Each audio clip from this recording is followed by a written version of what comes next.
So hi guys, welcome back to a day in my life as a Disney Princess sa kadre sa inyong bukid. Okay.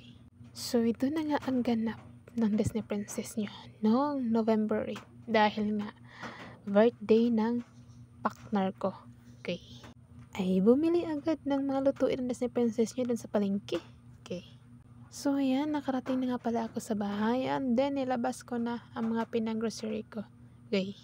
So tara, samahan niyo ako sa pag-vlog ngayong araw. Okay. So pinag-separate ko na yung iba. Okay, kailangan talaga maghiwalay eh. Okay. So maliit lang naman to itong pinabili ko.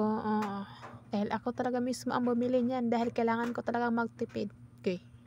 So ito lang naman talaga ang pinabibili ko. Manok, bihon, chicken, o kahit na ano-anong pampalasa pa dyan. Okay. Siyempre hindi mawala itong mantika. Okay. Dahil ito ang masarap sa relasyon niya. Okay. So nag-decide na lang talaga ako na magluto. Oo. Dahil dito maganda ang Disney Princess niya. Okay. So maliban sa mahilig magluluto ang Disney Princess niyo, ay nakakatipid din tayo. Ay dahil alam niyo na, kuripot yung Disney Princess niya. Okay. Siyempre hindi pwedeng mawala yung mga lamas sa kinabuhi natin dyan.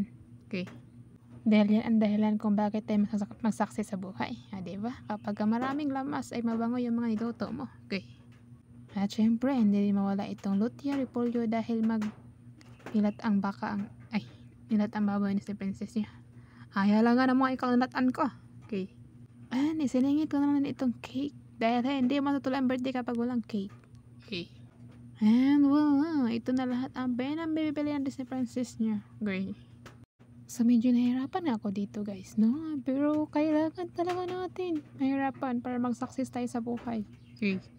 So ito na nga, kailangan talaga natin paghandaan dahil minsan lang to sa buhay ng mga mahal natin sa buhay. Okay.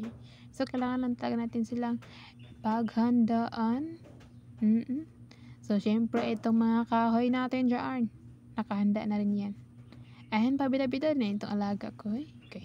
I'm flexing my background. Syempre, pinaghirapan ko sa paglilinis bago ko maghanap itong birthday na to. Okay.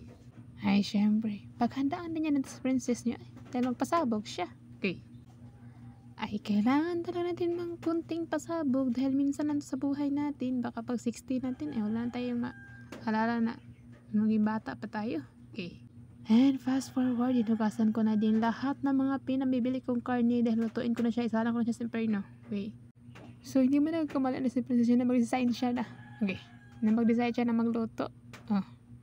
Ay, deserve mo na si princess dahil gusto mo magluto. Di panindigan mo yan. Okay. And habang nagluluto ako dito, ay dumating din pala itong ate ko. Pamangkin ko na dalawa na ang bata na ang sarap karotin niya hanggang sa makaigit siya. Okay. Ay, addict na talaga siya sa camera. Ay, pag tinawag mo, ay magtikin mo na agad siya. Okay. And back to pagluto naman si princess niya. So, nag-start na din ako ng ahos. Okay. At dahil kailangan natin magluto, ay unahin muna natin itong lamas. Tatarin muna natin. Gusto mo ikaw tatarin ko. Okay. So, magayat muna ako ng ahos. Dahil ilagay ko siya sa crispy fried chicken. Yes. Kailangan ko siyang i-marinate muna. And after that, nilagyan ko na siya ng magic sarap para maging sarap-sarap. Okay. And bawang, tuyo, suka para maalis yung mga pangi-pangi sa buhay. Okay. And after that, itong crispy fried. Okay. And after that, ay, mikos-mikos ka na si princess niya. Tapos, sikan pa siya ng CR. Okay. Galing pa siya ng CR, tapos hindi man lang naghugas ng kamay. Ay, hindi nyo lang alam na yan. Sekreto ko para masarap yung niluto ko. Okay. So, inanda ko na ang lahat. So, habang nagmamarinate pala ako dito, no, ay nagsalang na ako ng adobong chicken para magsabay-sabay na silang lahat. Okay. And see you sa part 2. And that's all for today's video. Ang ping mo kanunay. Bye!